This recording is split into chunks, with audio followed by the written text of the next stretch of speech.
pessoal, começando mais um M, o seu programa de empreendedorismo, marketing e entretenimento aqui no YouTube. E hoje meu correspondente internacional, diretamente de Portugal, Davi Baia, tudo bom? Estamos com uma bancada muito legal, muito bacana. Seja muito bem-vindo. É isso aí, âncora. Estamos aqui quarentenados, estamos aqui somente nós dois, todas as horas estamos baixas aqui no programa, mas não é por isso que a gente deixa de subir um programa com uma excelente convidada, que é a Priscila, que com certeza isso daí, olha, se eu tivesse chegando agora no programa, eu já ia me inscrever, já ia acionar o sininho, só porque temos aqui a Priscila que vai compartilhar conteúdos relevantes, muito relevantes nesse momento de pandemia aqui com a gente. Verdade. Seja muito bem-vinda, Priscila. Obrigada, é um prazer estar aqui com vocês. Legal, vamos lá, vamos às apresentações, né? A Priscila Mani Gomide tem 20 anos de carreira no jornalismo televisivo, é apresentadora, repórter, roteirista e atualmente sócia da Doc Filmes, a produtora oficial da CNN Série Originais. Eu falei originais, não sei se é assim que fala, originais, mas enfim, tentei fazer... A gente aportuguesou aqui, séries originais, Séries originais. A Priscila já passou pelas principais emissoras de TV do país, Globo, Globo News, Record, Record News, Band, SBT, além de experiências internacionais na CNN em Atlanta e na BBC em Londres. É pós-graduada em formação de escritor de ficção, mãe de 2 filhos, essa parte eu adorei, concilia trabalho e maternidade ou tenta conciliar. Exatamente. Tá conseguindo conciliar, e ainda mais a pandemia, quer dizer, ainda tem a pandemia para conciliar também, né? Sim, não, esse ano foi uma loucura. Eu tenho um menino de 19 e uma menina de 4. E aí chegou um ponto da pandemia que não tinha escola, não tinha mãe, porque minha mãe, a gente deixou ela isolada, e não tinha ninguém para me ajudar, porque a gente isolou todo mundo, e eu tinha que continuar trabalhando. Daí eu coloquei o de 19 para cuidar da de 4, e foi aquele caos, mas todos sobreviveram. Que bom, que bom. Bom, vou deixar então Davi, né, Davi? Mas ô Priscila, para quem já foi correspondente de guerra, isso aí é fácil. Ou é mais difícil botar filho em casa e trabalhar ao mesmo tempo? O que é mais fácil? É mais difícil colocar filho em casa e trabalhar ao mesmo tempo. Imagino. Inclusive, isso é legal, né? Que a Priscila ela passou por um curso de editoria de um correspondente de guerra do Comitê Internacional da Cruz Vermelha. Isso é um assunto bem interessante. Fez cursos, além, né, do que a gente já citou aqui, de relações internacionais, jornalismo cultural e interpretação para locutores e jornalistas. E a pergunta que não quer calar, Priscila, como é que você vê, né, esse atual momento da comunicação, tendo em vista, né, que está muito polarizado, né? As pessoas polarizaram tudo, inclusive a comunicação, ficou tudo polarizado. A pandemia polarizou, a comunicação polarizou. Como é que você está vendo esse momento? Eu acho que a comunicação tem um papel, acho que o papel mais importante dos últimos tempos, né? Nos dias de hoje. Hoje a gente consegue alcançar um número de pessoas impressionante, né? Por várias plataformas, várias formas. É um pouco preocupante o fato de que todo mundo hoje em dia faz comunicação, né? Então aí a gente tem que lidar com as fake news, a gente tem que lidar com as informações que não são tão checadas como no jornalismo profissional, mas assim, eu acho que a gente está passando por uma revolução, na verdade. Para mim, eu enxergo dessa forma, é um divisor de águas esse momento, né? Eu acho que isso vai ficar para a história, esse momento da comunicação. E a polarização, na verdade, ela é um sintoma, acho que, do nosso tempo atual, né? Então, a polarização, ela se reflete em todos os setores, né? Não só na comunicação. Acho que, claro, fica mais evidente na comunicação, porque a gente que leva a notícia adiante. Mas eu acho que é um momento, nossa, muito peculiar, né? Não só por conta da pandemia, mas por conta dessas nuances que a gente está vivendo. Verdade. Priscila, você falou em polarização e as pessoas agora, enfim, as pessoas são repórteres, as pessoas são seus próprios jornalistas, né? Seus São próprios veículos editores, de né? São mídia. editores, eles São, escolhem, são, né? são, Escolhem. são tudo. Um Pauta. smartphone Sim. hoje é uma central multimídia, né? Que você produz, você distribui, enfim, você tem uma câmera, um microfone e um mundo para você distribuir isso, né? Tem um fenômeno que eu vi que primeiro ele me chamou a parte do jornalismo esportivo, mas agora virou econômico, político, tudo, que é o seguinte: eu gosto muito de futebol. Tá dando uma falhada aqui para mim, Davi. Não sei se está dando para vocês. Tá dando uma certa falhada quando você está falando aí, o áudio. Não sei, para mim tá funcionando. Tá? Então, desculpa. Então, deve ser a minha conexão. Vamos que vamos.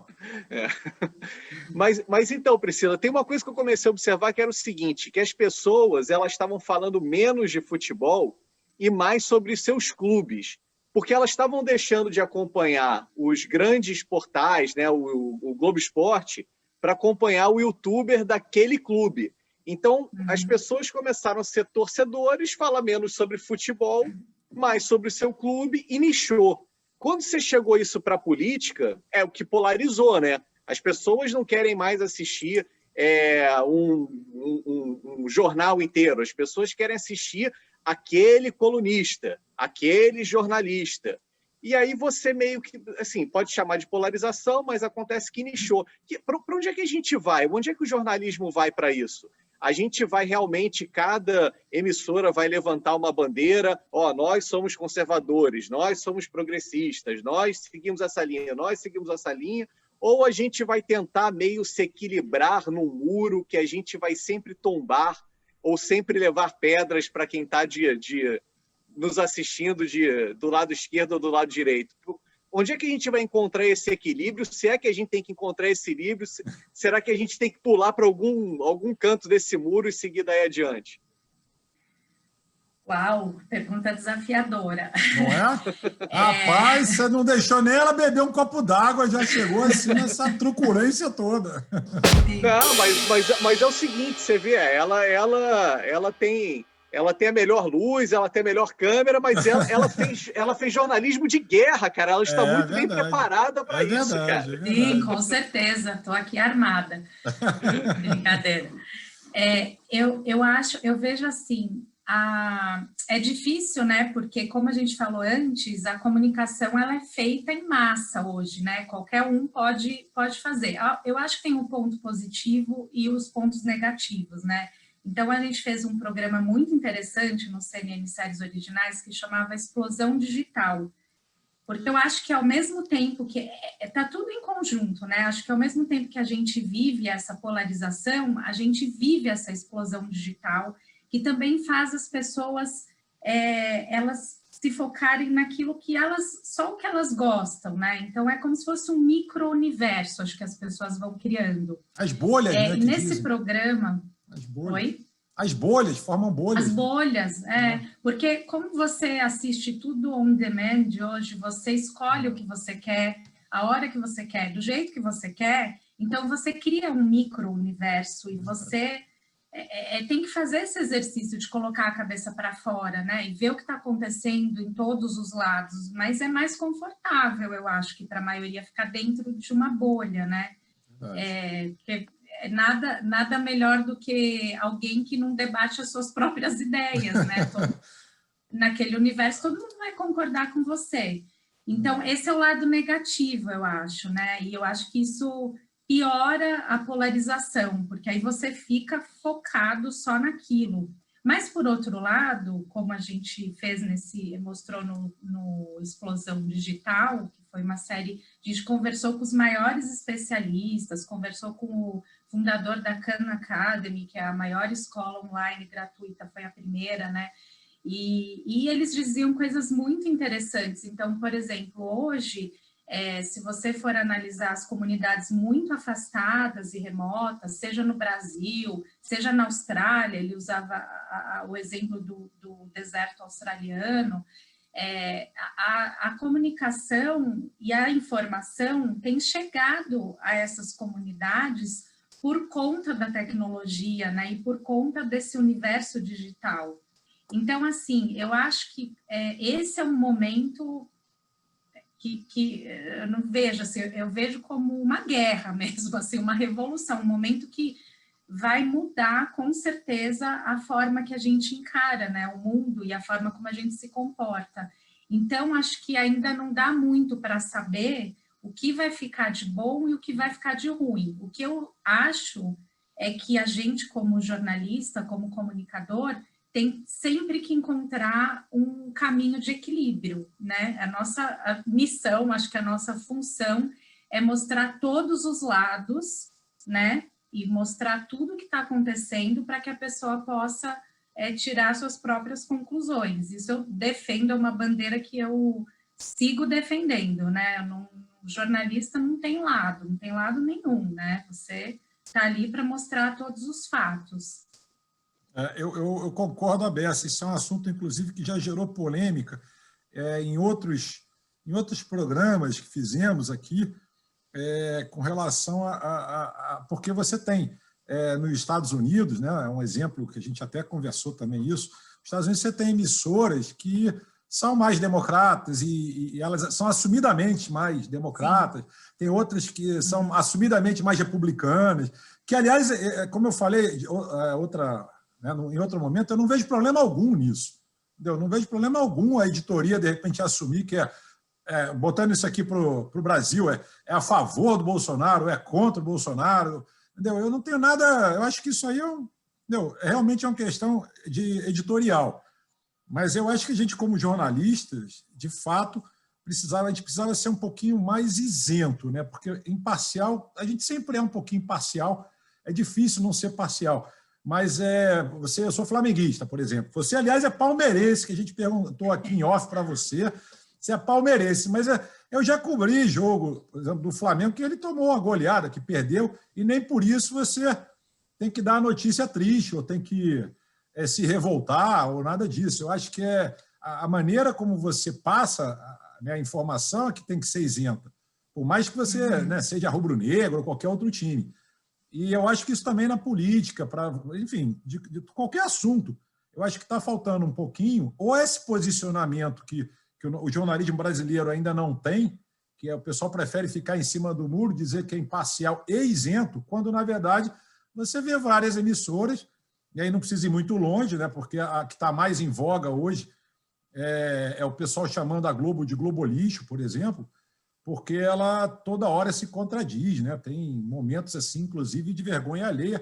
E, olha, eu não estou aqui me posicionando a favor nem contra o Bolsonaro, nem a favor nem contra a Globo, não. Eu só estou colocando coisa que a gente vê, né? Recentemente, nas eleições norte-americanas do Trump, se você pegasse e ligar...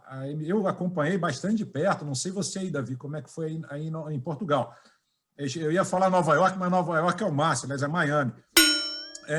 Aí o que acontece? Eu via a torcida rasgada, né, principalmente o pessoal da Globo News, né? Foi uma torcida bem latente. E assim, eu acho que quando se posiciona, eu acho legal. Mas quando finge que é isento ou finge que é imparcial, é feio. Entendeu? Eu acho feio, porque fica uma coisa... Você vê que a pessoa está lá sorrindo e comemorando lá a vitória do Biden, quando, na verdade, deveria estar mais isento. Mas, assim... vários colegas jornalistas, eu acredito hoje, que estão rasgando o diploma, e independente da emissora. Que a Globo eu citei porque a Globo é que está muito em voga, o pessoal está falando muito, o hype está muito grande na internet, inclusive hoje também está muito grande na internet, em função das posições que ela toma. Enfim, e aí fica muito, o pessoal falando muito. Mas a gente vê também, recentemente, né, a gente vê programas tipo o Grande Debate, né, na CNN, né, que você coloca duas pessoas, uma com posição mais esquerda, né, mais progressista, a outra com a mais conservadora, no caso lá do debate do Coppola, com vários, enfim, porque toda hora troca também, né? O Coppola parece que ninguém fica debatendo com o Coppola, toda hora troca, mas você vê, isso eu acho bacana, você ter posições diferentes, mas as pessoas, de uma certa forma, debatendo e respeitando, né? Que eu acho que o grande bacana dos debates é você, mesmo discordando, você sabendo respeitar. Eu acho que isso é que cresce, né? Cresce o debate, cresce a crítica, cresce a gente poder conviver, né? Você gostar do vermelho, eu gosto do azul, o Davi gosta do amarelo, enfim, cada um gostar de uma cor não nos faz inimigos. Ao contrário, a gente pode ser muito amigo, cada um pensando da sua maneira, né? Isso é que eu acho, essa diversidade, inclusive, de opiniões. Eu acho muito legal isso. Eu acho que isso a gente só tem a crescer. O que eu acho chato na comunicação, aí, para concluir o pensamento, é exatamente tentar você fingir uma coisa que você não é. O que eu tenho visto muito. Eu não sei se esse é um fenômeno mundial, Davi. O que você acha aí? A gente passa a bola para a Priscila. Aqui não é muito diferente, não. Assim, aqui é para a mídia, né? Os maiores canais aqui de Portugal, né? Quando você olha uma... Porque antigamente era o seguinte, por exemplo, eles tinham uma posição deles, vamos lá, contra o Trump a favor do Biden. Aí, o que antigamente os canais de TV faziam? Bom, vamos mostrar que o Biden é melhor que o Trump. Então, o que eles faziam? Eles pegavam, entrevistar 5 pessoas. Vamos botar 3 pessoas que parecem ser mais instruídas e sábias, falando bem do Biden, 2 pessoas maluco na rua aí, falando bem do Trump. Pronto, aí já fica sendo uma coisa subliminar que eles estão a favor do Biden.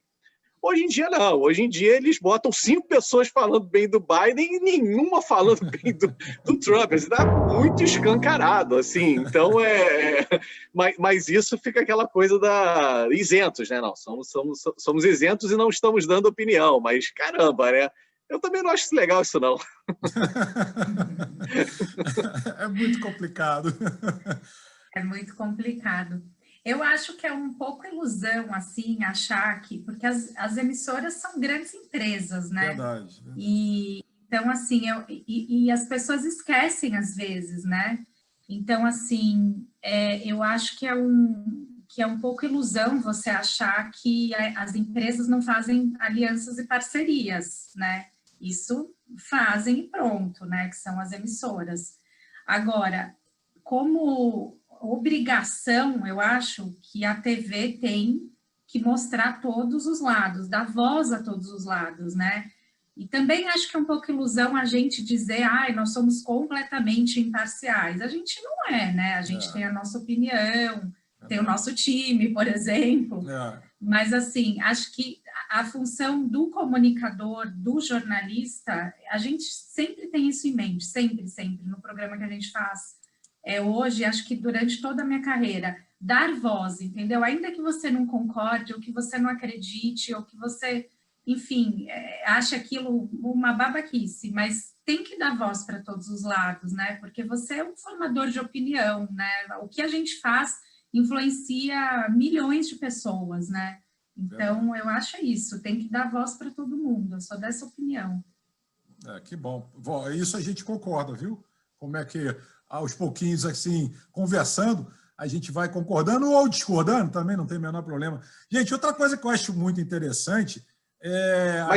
Mas a melhor coisa que você pode fazer com alguém que você discorda é deixar ele falar. Lógico. Porque aí você não precisa dizer que ele é isso, que ele é aquilo. Ele mesmo vai se mostrando que ele defende aquelas opiniões.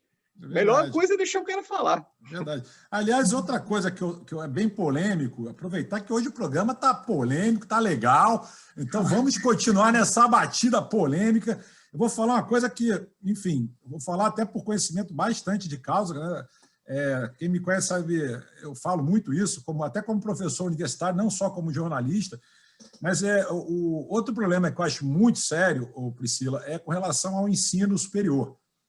Nossas faculdades, com a pandemia, então, piorou, mas nossas faculdades, antes da pandemia, elas já estavam ensinando um jornalismo dos anos 90, naquelas grandes redações, aquele glamour, né? Hoje é tudo digital, gente. O Davi falou há pouco tempo aí, agora, né, a gente conversando agora, hoje um celular você está conectado com o mundo, né? Qualquer pessoa pode ser, entre aspas, né, jornalista. Inclusive, aqui no Brasil, o Lula fez o favor de tirar a obrigatoriedade do diploma, né? Isso aí foi um absurdo total, um dos absurdos, né, da obrigatoriedade. Mas a gente sabe que o meio também é corporativista, ninguém contrata, eu acho, né, que ninguém vai contratar uma pessoa para ser jornalista sem diploma, né, não tem sentido. Mas, de qualquer forma, eu acho que o ensino ele ficou muito para trás. A gente sabe que é difícil mudar uma estrutura, que o MEC demora, não responde rápido, e com isso as edtechs, não sei como é que fala, acho que é edutech, elas ganharam um espaço muito grande na pandemia, porque elas estão ensinando o conhecimento do agora, né? O que as pessoas têm falado muito, o conhecimento do agora. Então, assim, como é que você vê o ensino superior? Eu particularmente acho que deveria mudar e rápido, né? Porque a faculdade de jornalismo não ensina jornalismo que hoje é feito, é praticado. Né? Hoje o jornalista é um multimídia, né? Ele tem que saber 1000 coisas, e não aquele jornalismo lá, né, classicão, que já ficou para trás. Eu fico muito preocupado com isso, com as novas gerações sendo formadas com o conhecimento dos anos 90, anos 2000, para o mercado do século XXI, né, para os anos 2020, 2021. Enfim, eu fico muito preocupado. O que você acha disso? Eu concordo, acho que a faculdade de jornalismo, por exemplo, meu exemplo pessoal, eu fui aprender na prática, né? Então, no primeiro ano de faculdade, eu entrei na TV Bandeirantes e foi onde eu aprendi. Eu me formei jornalista na Band, né? Então, a faculdade tinha matérias que, sei lá, história da arte. Não que não seja importante, assim, mas é uma pincelada tão geral de tudo. Verdade. Que não tem um foco, né? E acho que não me senti preparada pela faculdade, né? Eu tive a sorte de já entrar na TV muito cedo, né? Com 18 anos, e foi lá que eu aprendi tudo, assim, que o jornalismo me trouxe. E eu acho que a educação é muito preocupante, muito, mas, de novo, acho que é um momento revolucionário, né, que a gente está passando. Acho que a pandemia obrigou todos os setores a se reformularem ou a, pelo menos, enxergar uma luz de reconstrução, né, de ver qual é o caminho. Porque a educação, a gente ouviu também uma pedagoga, ela falava uma coisa super interessante, ela falou, se você olhar para um consultório médico da década de 50 ou para um escritório de engenharia e olhar para um da década de 51 hoje, são totalmente diferentes, mudou, modernizou, tem novas tecnologias. Se você olhar para uma sala de aula, ela é exatamente igual, não mudou nada. Verdade. Né? E a própria aula online, eu vejo que meu filho fica aqui fazendo cursinho, aqui nesse escritório, e eu entro aqui e eu falo, gente, pelo amor de Deus, ele, sabe, a cabeça dos professores, assim, é um debate muito polêmico e difícil esse, porque eu também sei que o professor não tem a formação que deveria, eu acho que não há o deveria existir na educação. Então, mas eu entro aqui e eu falo, gente, ele não vai se envolver com essa aula. Não adianta você pegar um formato presencial, ultrapassado, e fazer no vídeo achando que você está fazendo uma coisa inovadora ou diferente. É a mesma coisa, né? E até pior, porque afasta, né? Verdade. Então, eu acho que é um momento, assim, de profunda mudança na educação também. E eu espero isso, sabe? Eu espero que as universidades, acho que vem desde a base, né? A educação infantil, o ensino fundamental e as universidades se reformulem e pensem em novas fórmulas, né? De salvar uma geração, porque aí também tem um outro problema. Eu acho que a gente tem uma geração meio que perdida aí, né? Essa geração dos, sei lá, 16 aos 20 e poucos anos, é um pessoal que ficou meio ensanduichado ali nesse processo de revolução. Então, eles acham que, sei lá, que vão resolver as coisas passando de fase no joguinho do computador, né? Então, tudo virou muito superficial, talvez, sabe? É bem preocupante. Eu acho que não consigo pensar assim numa solução, mas A gente até pensa assim, eu e meu marido, que também é jornalista, né, muitos anos também de carreira, a gente ficou conversando outro dia, vamos abrir um curso, uma faculdade, sei lá, para orientar esses jornalistas, né? Porque a gente tem uma equipe muito bacana de jornalistas e a gente pensa nisso, em fazer formação assim com jornalista. Se for abrir um curso, pode contar comigo, viu, Priscila? Pode contar comigo, porque eu também estou pensando muito nesse negócio. Estou falando sério, estou pensando muito, estou muito preocupado. Acho que antigamente a gente saía com aquelas grandes equipes, né, para fazer uma matéria qualquer e tal. Hoje, pô, a equipe é praticamente você. Se você tiver um bom celular desse na mão, você, sem fazer merchan, mas eu acabei fazendo, enfim, mas você consegue fazer, entendeu? Você consegue fazer uma matéria e depois editar ainda, se você quiser, tá? E fazer tudo no smartphone, tá? Tudo no smartphone. Então, é uma coisa de louco. Como é que você... Enfim, me preocupa muito. Isso que você está falando, eu corroboro com vocês. Se vocês fizerem curso, fizerem montar alguma coisa, pode contar comigo, porque eu estou muito preocupado com isso. Eu também corroboro da mesma opinião que você falou agora aí, exatamente da mesma opinião. Eu fico impressionado como é que essa geração, infelizmente, não é culpa dela, mas ela está ficando muito mal preparada, né? Muito mal. E também eu vou estender para a área de publicidade, tá? Porque eu tenho uma agência, fez, aliás, 22 anos agora em novembro, e toda hora a gente tem um turnover muito alto de estagiários, né? É um entra e sai assim, absurdo, e cada vez mais eles entram menos preparados, entendeu? E quando você puxa muito, dá trabalho, digamos assim, a maioria não quer trabalho, a maioria quer fazer o estágio porque a faculdade obriga pelas horas, né, que tem que ir lá computar na faculdade e tal. Ou seja, e quando você chama profissional formado, também tá um problema, viu? Está muito difícil você encontrar profissional formado com expertise, com bagagem, principalmente sem fazer assim menor, mas quando é mais novo, principalmente mais novo. O pessoal mais velho, você encontra gente boa, mas o pessoal mais novo está muito complicado, porque a galera de fato está espremida, como você falou, está complicado mesmo. Eu tô achando que o futuro da comunicação não está legal. Entendeu? Se a gente não se mexer rápido, se o MEC não se mexer rápido, nós teremos aí uma geração muito ruim de profissionais da área de comunicação, mas muito ruim, diria eu até péssima, inclusive. Lamentável, mas, enfim. É polêmico o que a gente está falando, né, Davi? Você aí está quietinho. Não, eu já vou dar uma sugestão de disciplina aí para vocês terem nesse curso aí. Que é o seguinte, as famosas e famigeradas checagem de fatos. Ótimo. Porque, para mim, assim, quando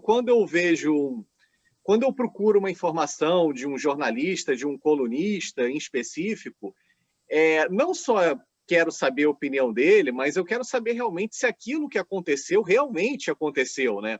Então, por exemplo, já que a gente deu o exemplo aí do Trump, do Biden, estavam anunciando o Biden como presidente eleito. Verdade. Mas será que... mas para ser presidente eleito, os colégios eleitorais eles precisam chancelar aquilo. Sim. Um deles pode levar aquilo para a Suprema Corte. Se algum deles levar para a Suprema Corte, eles têm direito de analisar aquilo. Então, é o seguinte, aquele número que apareceu ali, ele podia ser contestado e o Trump já estava dizendo direto que ia contestar. Então, assim, o fato é que não era eleito. O fato é que ele pode vir a ser o próximo presidente dos Estados Unidos, o Biden, mas naquele momento que tinha ali o número, ele não estava eleito. Aquilo era uma projeção da TV.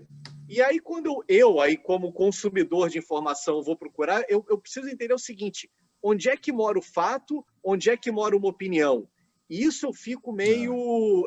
É o que me leva a ligar a TV, é o que me leva... procurar canais no YouTube, entender exatamente onde é que está essa margem. E aí eu me lembrei o seguinte, quando eu ia para o trabalho, como eu morava no Rio de Janeiro, eu gostava muito de ouvir o Boechat, acho que era na Band News. E o Boechat, ele fazia uma coisa muito interessante, que era o seguinte, como ele fazia aquele hard news, né, aquela coisa ao vivo do rádio e tudo, checar o fato ao vivo no rádio era uma coisa extremamente complexa, assim. Então, caramba, eu botava no Boechat, eu falei, desse cara eu confio e vamos nessa, né? Toca o barco, né? Como ele dizia.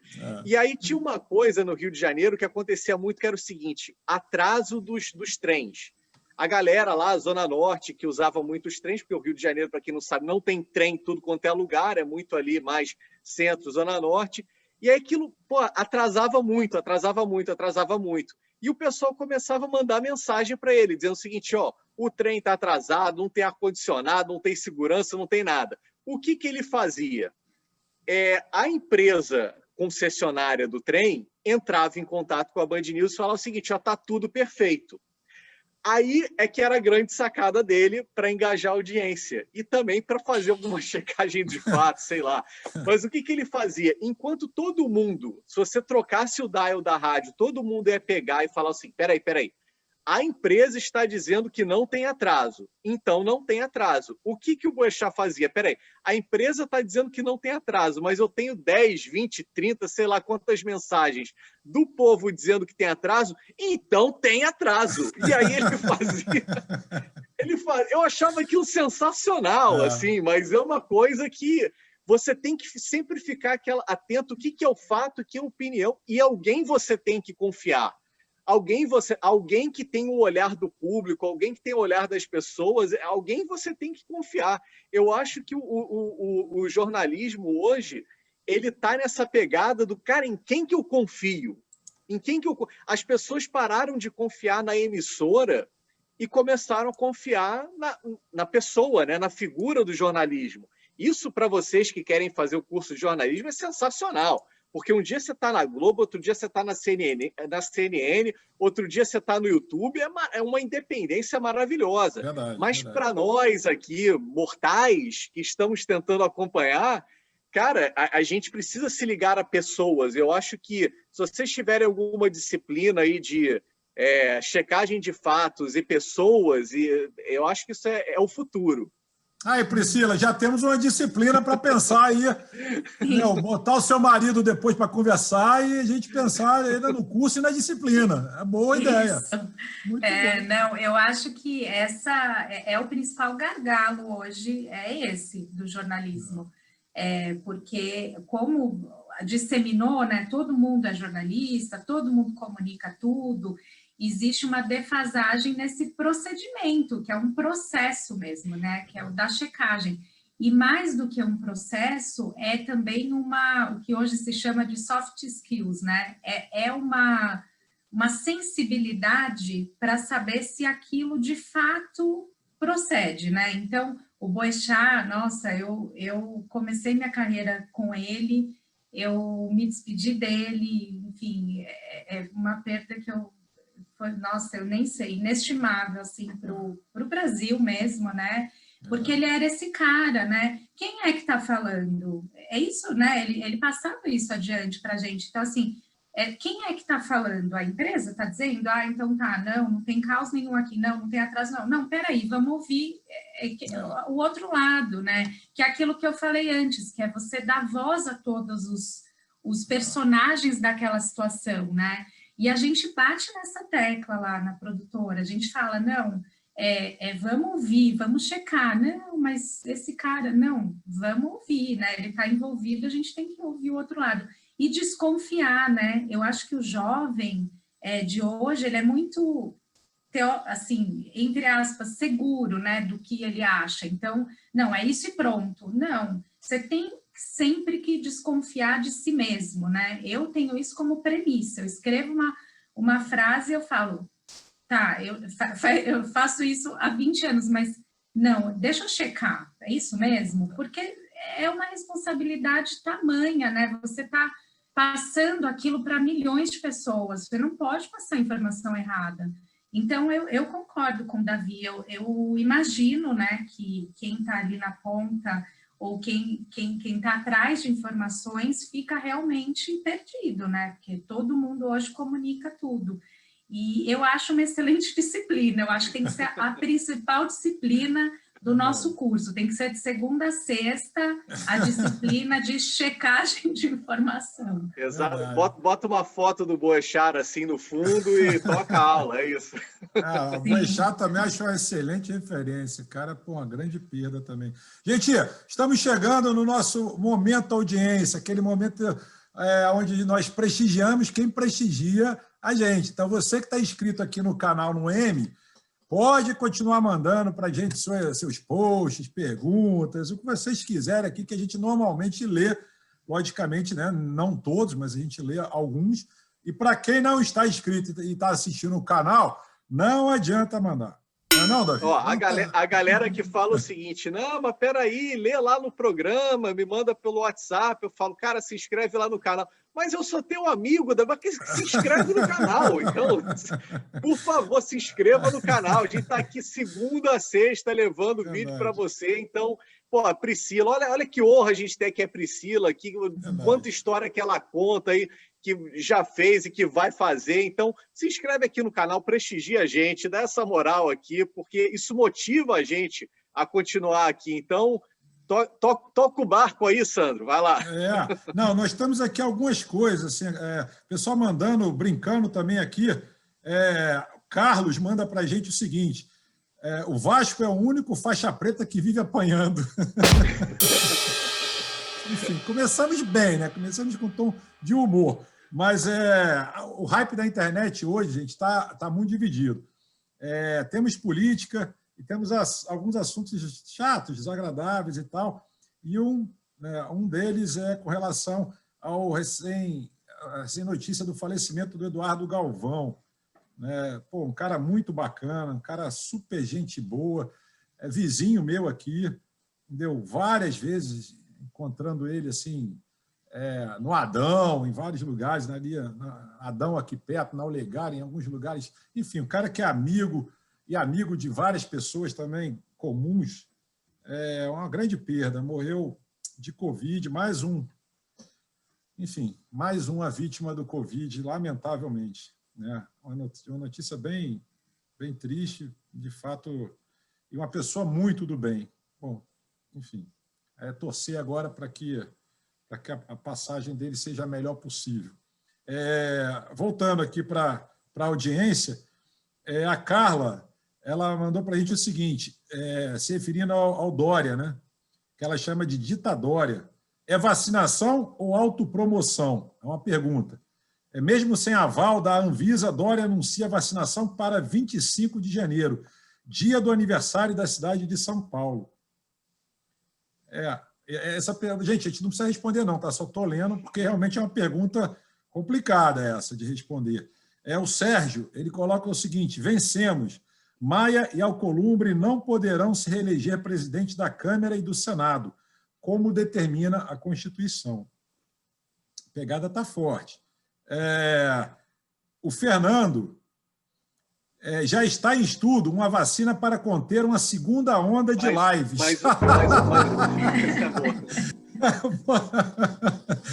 Essa é boa. O que é, Davi?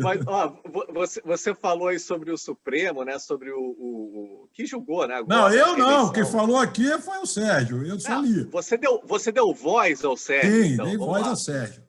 Já é uma outra disciplina para o curso de vocês, porque interpretação de texto. Cara, os Supremos se reuniram para tentar, não existe essa palavra, sei lá, mas desinterpretar um texto. Essa era a tentativa, porque não existia dúvida nenhuma naquele texto, era simplesmente, caramba, a gente pagou horas de trabalho dessa galera, não é possível isso. É verdade. É um assunto... Análise do subjetivo, né? É verdade, é complicado isso, gente, realmente... É complicado. Tem muita meme, inclusive, o pessoal mandou muita meme com relação, memes, né, com relação a esse assunto, muitos memes, assim, muitos memes. E aí tem um momento também legal que eu queria aproveitar, que é um momento, eu não sei se a plataforma que estamos hoje vai nos derrubar. Segundo a plataforma, eu acho que não. Recebi aqui uma mensagem dizendo que o papo tá bom e segue o jogo. Eu recebi uma mensagem dizendo que vai derrubar, hein? Mas vamos que vamos. Então você que é a produção, direção, não. Você que está aí no Projac, você que diz não, aí, cara. Pô, para com isso, não me coloca, não, pelo amor de Deus. Enfim, diretor do Projac. Não me bota nessa roubada, não. Peraí, calma lá. Então, olha só, gente, se derrubar, a gente volta, tudo certo. Só para...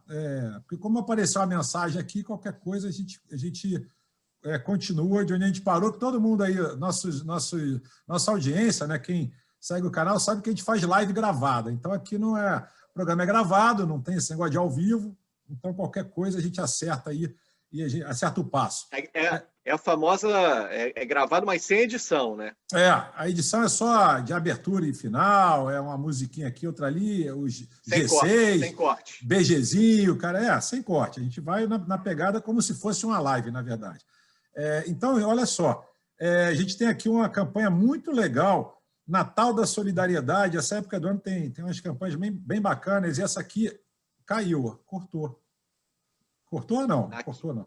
Aqui está rolando ainda. Eu que achei que caiu.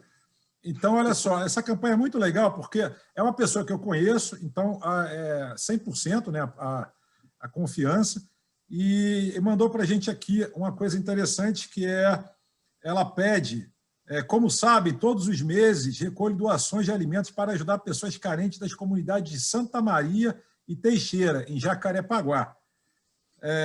Pessoas com doenças crônicas que precisam de muita ajuda.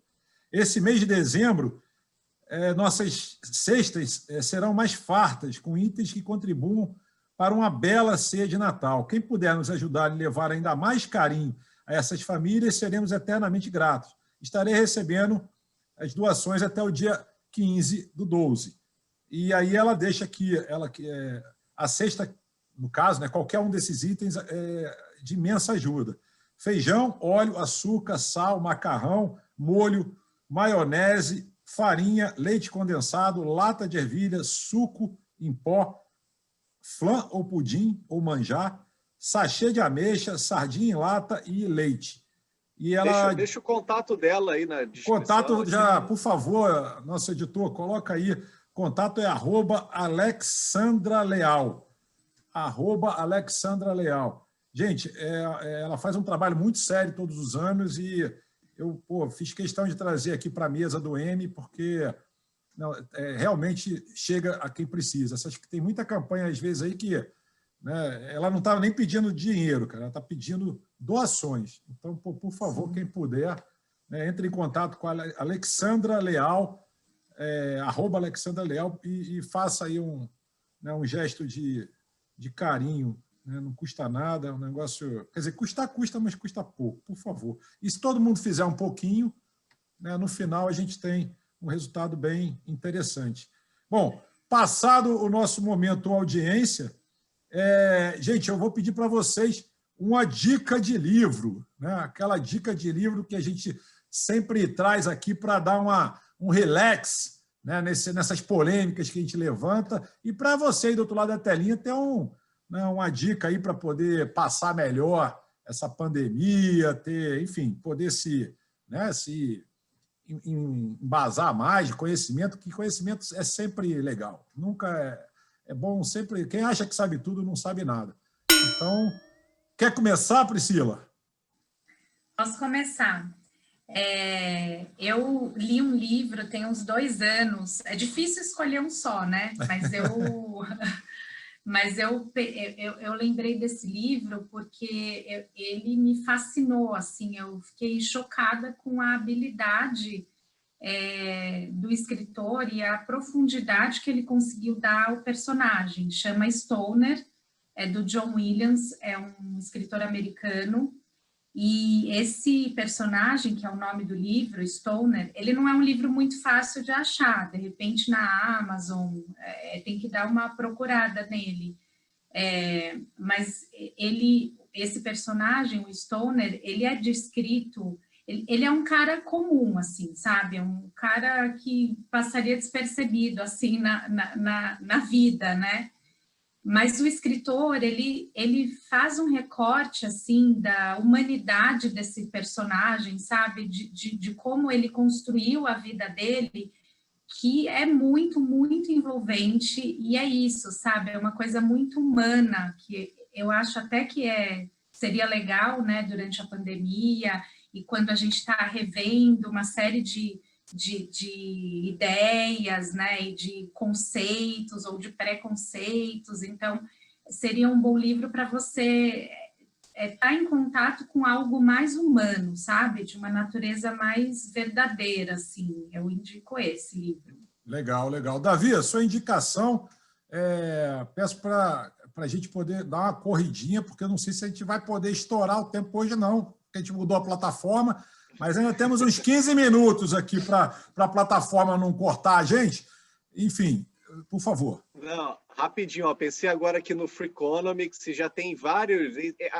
Ele já rodou uma série de livros, já tem de vários nichos já o Freakonomics, mas assim, é um livro que ele começa a forçar a gente a alguns exercícios de não tão lógica, assim, por exemplo...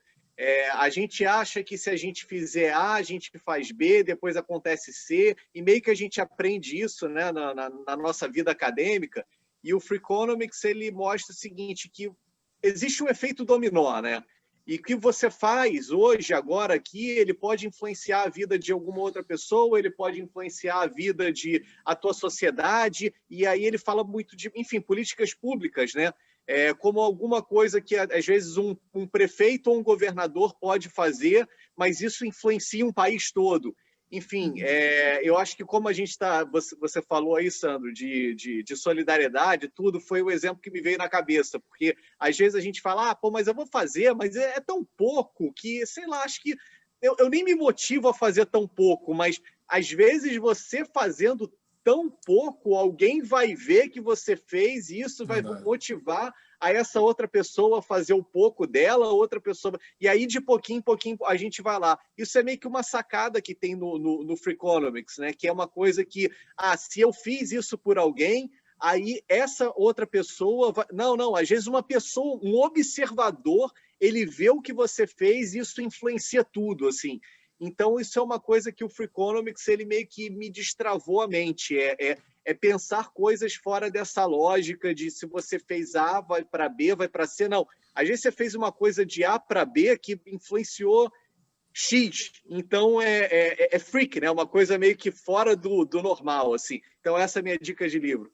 Legal. Bom, eu vou dar uma dica que eu já dei anteriormente aqui, mas o livro é muito legal. É do Duncan Watts, Tudo é Óbvio, desde que você saiba a resposta.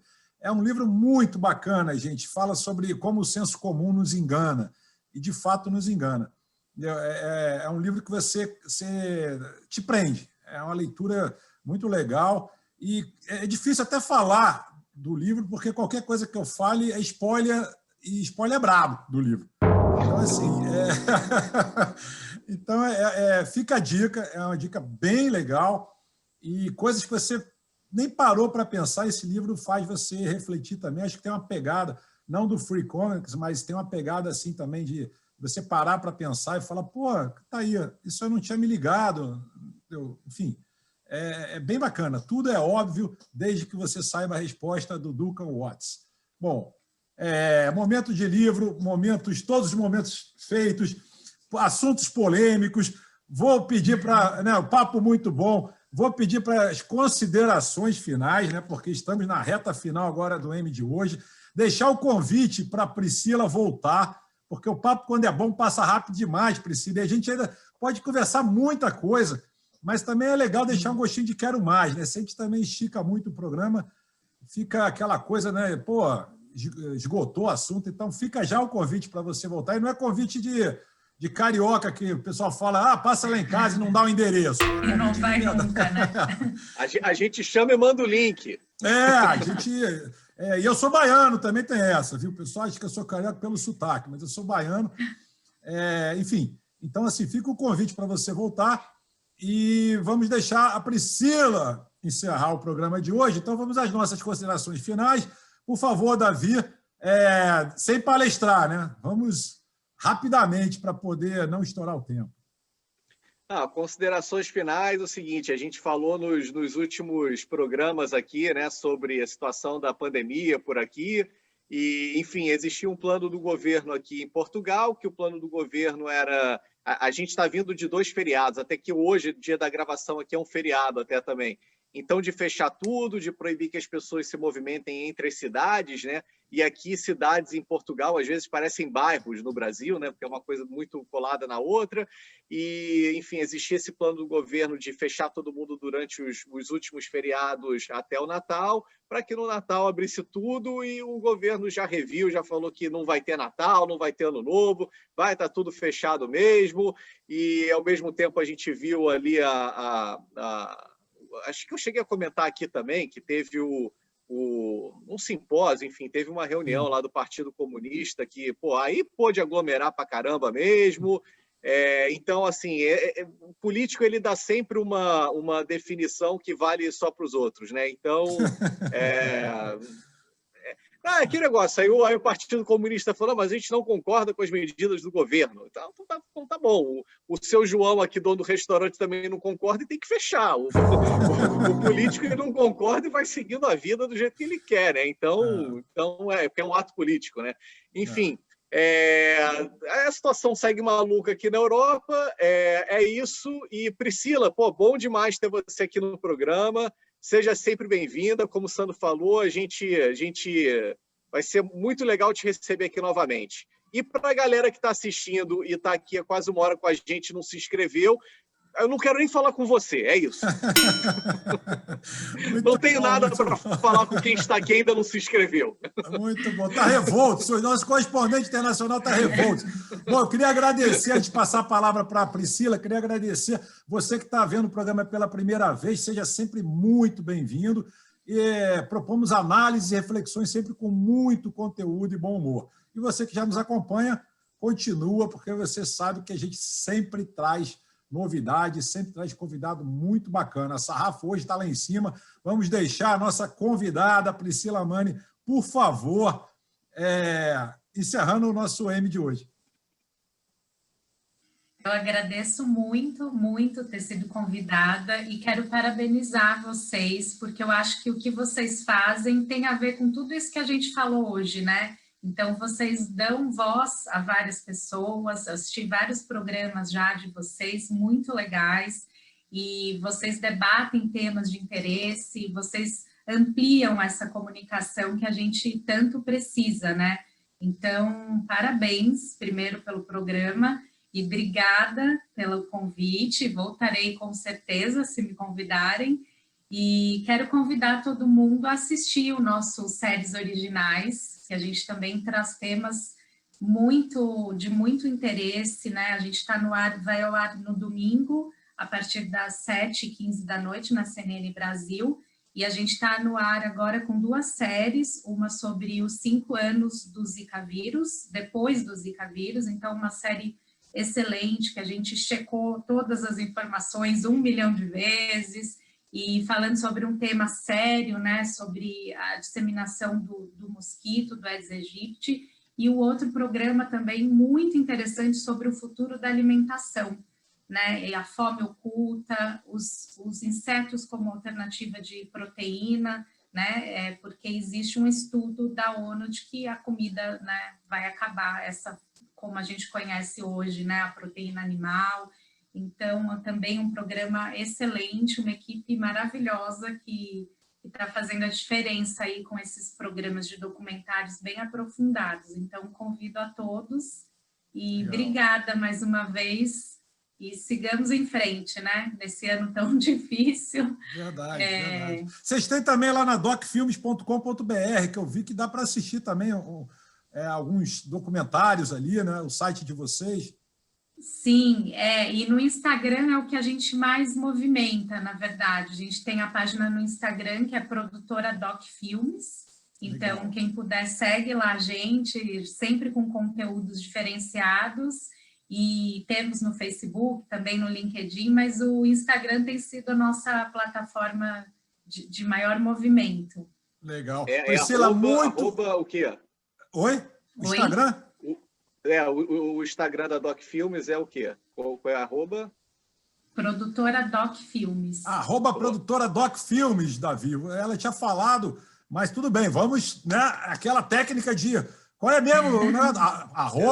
@produtora Doc Filmes.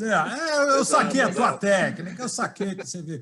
Mas muito obrigado, Priscila. Você é muito simpática, muito bacana, uma conversa muito legal. Meu correspondente internacional, bancada enxuta, mas programaço mais uma vez.